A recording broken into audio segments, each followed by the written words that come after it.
आज हम बात करेंगे पास्ट ट्री और सिंटैक्स ट्री के बारे में। ये इतना इम्पोर्टेंट टॉपिक नहीं है, फिर भी इसके बारे में जानकारी होनी चाहिए, इसलिए इसको जल्दी से कवर करेंगे और एक ही एग्जाम्पल के थ्रू इसको एक्सप्लेन करने की कोशिश करेंगे कि पास्ट ट्री और सिंटैक्स ट्री में क्या डिफरेंट है। अभी तक हम लोग बनाते आए हैं पास्ट ट्री, ऑटोमेटा में भी हम लोगों ने पास्ट ट्री के बारे में पढ़ा है और सिंटैक्स ट्री भी हम लोग कई बार यूज किए हैं, लेकिन उसको हम लोग एज आ पास्ट ट्री ही ट्रीट किए हैं। तो आज हम देखेंगे कि इन दोनों में क्या अंतर है और ये किस तरह से अलग है। तो उसके लिए हम एक एग्जाम्पल लेते हैं और एक ग्रामर लेते हैं जो हमारी बहुत पुरानी ग्रामर है, जिसको हम कई बार यूज भी कर चुके हैं। E tends to E, steric E and E tends to ID।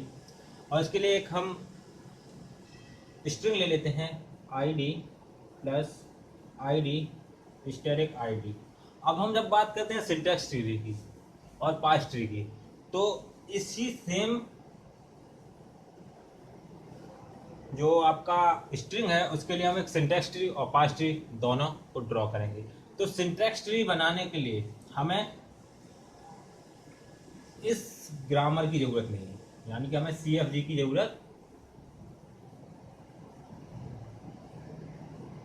नहीं है, लेकिन पास्ट ट्री बनाने के लिए हमें CFG की जरूरत पड़ती है, यानी कि कॉन्टेक्स्ट फ्री ग्रामर की जरूरत हमें पड़ती है। तो चलिए सबसे पहले तो पास्ट ट्री, जो कि हम लोगों को पता ही है कैसे बननी है, तो सबसे पहले तो इसकी पास्ट ट्री ड्रॉ करते हैं। ई ई ई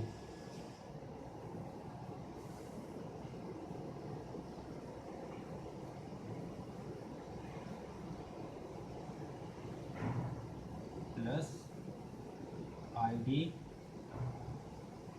ई स्टेरिक E ID तो ये हमारी, ये देखिए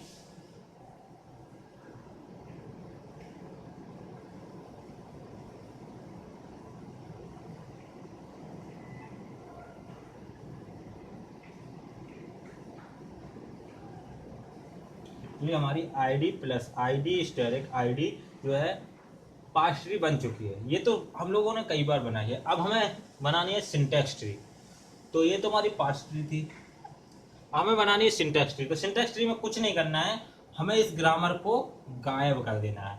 तो एक ग्रामर में क्या है, ग्रामर में ये सिंबल्स हैं, यानी कि हमें जितने भी ई हैं उन सबको गायब कर देना है। अब इनको गायब करने के लिए क्या करना है कि गायब कैसे कर सकते हैं हम, तो इनको शिफ्ट करेंगे ऊपर। तो देखिए प्लस को ऊपर शिफ्ट किया तो प्लस, ID को ऊपर शिफ्ट किया तो यहाँ आ जाएगा आपका ID। इधर आपने ई की जगह इस इंटू को शिफ्ट किया तो यहाँ आ जाएगा इंटू। यहाँ पे आपका इस ID को ऊपर शिफ्ट किया तो यहाँ आ जाएगा ID, यहाँ पे आपका आ जाएगा ID।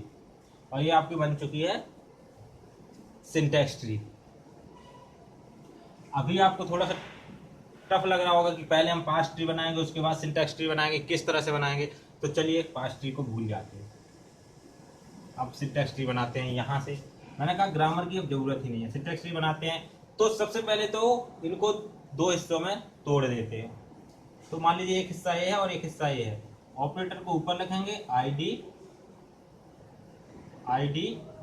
सॉरी ये हिस्सा पूरा है ID प्लस स्टेरिक ID। अब इसको भी दो हिस्सों में बांट देते हैं। उसके बाद क्या होगा, प्लस ID और ये स्टेरिक और ID इधर चला जाएगा और ID इधर चला जाएगा। तो ये आपकी सिंटैक्स ट्री बन गई। इसको एक तरीके से और बना सकते थे, स्टेरिक को ऊपर ले लेते तो ID प्लस ID। ये देखिए दोनों सही, लॉजिकली तो सही है, कॉन्सेप्चुअली अगर हम इसको देखें तो हमें लग रहा है कि दोनों सही हैं, लेकिन यहाँ पे ये देखिए ये आपका जो है ये गलत है। क्यों गलत है, क्योंकि यहाँ पे इंटू जो है वो नीचे आ रहा है, इंटू जो है ऊपर आ रहा है और नीचे आपका प्लस आ रहा है, और इस वजह से प्लस पहले सॉल्व होगा। लेकिन जबकि इक्वेशन में सॉल्व क्या होना चाहिए था, पहले इंटू सॉल्व होना चाहिए था, यानी कि मल्टीप्लिकेशन पहले सॉल्व होना चाहिए था। इसलिए ये सिंटैक्स ट्री सही है। तो ये हमारा पास्ट ट्री और सिंटैक्स ट्री। अब सिंटैक्स ट्री बनाने के कुछ रूल्स होते हैं। पहले तो मैं डिफरेंस बता दूं क्या क्या डिफरेंस है। तो मैं, चूंकि ये बहुत ज़्यादा इंपॉर्टेंट टॉपिक नहीं है, लेकिन हाँ यूनिवर्सिटी एग्जाम में ये क्वेश्चन पूछ लिया जाता है, सिंटैक्स ट्री और पार्स ट्री में डिफरेंस। तो उसके लिए बता दूं सबसे पहला कि पार्स ट्री जो बनती है वो नॉन टर्मिनल और टर्मिनल के बीच में बनती है। नॉन टर्मिनल और टर्मिनल के बीच में जो है पार्स ट्री बनती है।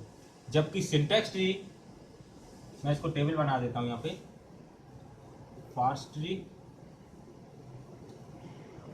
सिंटैक्स ट्री,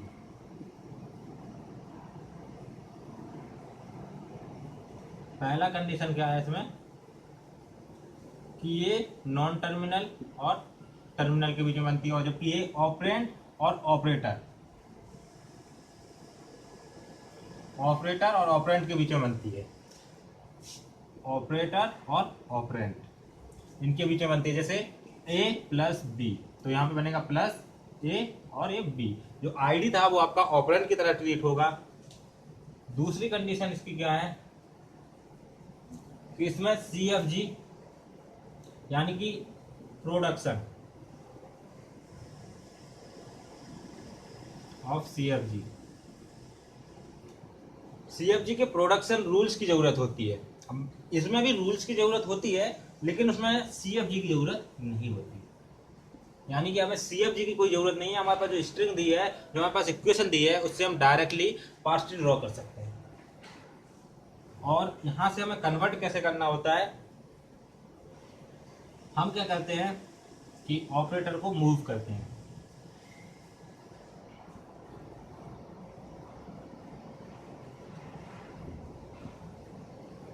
ये ऑपरेटर हमेशा लीफ नोड में आते हैं। जैसे कि लीफ नोड का मतलब क्या है, इंटरनल लीफ। अगर हम इसको बात करें लीफ ना बोल के बोलेंगे इंटरनल लीफ, और यहाँ पे ऑपरेटर ऑलवेज इंटरनल।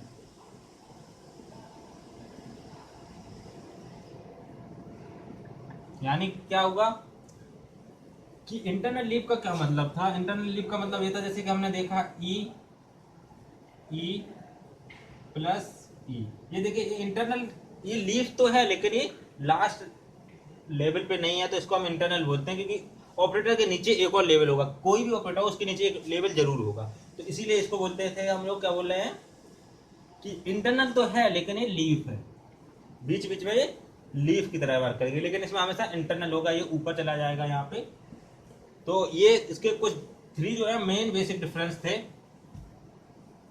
और इसमें जो टर्मिनल है वो लीफ होगा, इसमें जो ऑपरेंड है वो लीफ होंगे। उसके बाद हम, ये तो हमारे थे डिफरेंस, जो मेन डिफरेंस है। चूंकि ये काफी मतलब ज़्यादा इंपॉर्टेंट टॉपिक नहीं है, इसलिए मैं इसको बिल्कुल इजी तरीके से बस एक्सप्लेन कर रहा हूँ। इसके कॉन्सेप्चुअल और इसके डीप में नहीं जाना चाहता। तो ये इसके बेसिक डिफरेंस हैं, ये सिर्फ एग्जाम के पॉइंट ऑफ व्यू से मैंने बताया। तो इस तरह से सिंटैक्स ट्री और पार्स ट्री में डिफरेंस क्रिएट किया जा सकता है। एक और चीज़ होती है डैग। डैग क्या होता है वो हम बाद में डिस्कस करेंगे, लेकिन सिमिलरली पार्स ट्री और सिंटैक्स ट्री के बाद जो अगला फेज आता है वो डैग होता है। डैग कैसे बनता है इसके बारे में बाद में बात करेंगे। तो आज बस इतना ही, सिंटैक्स ट्री और पार्स ट्री का बेसिक इंट्रोडक्शन, कैसे इसको बनाना। तो कुछ नहीं करना है, सिंपली आपको प्रोडक्शन के यानी कि नॉन टर्मिनल को हटाना है, नॉन टर्मिनल को रिमूव करना है, और ऑपरेटर को शिफ्ट करना है। ऑपरेटर को ऊपर शिफ्ट करिए, उस नॉन टर्मिनल को हटाइए, और ऑपरेंड को शिफ्ट करिए, नॉन टर्मिनल को हटाइए। यही आपका सिंटैक्स ट्री बनाने का तरीका है।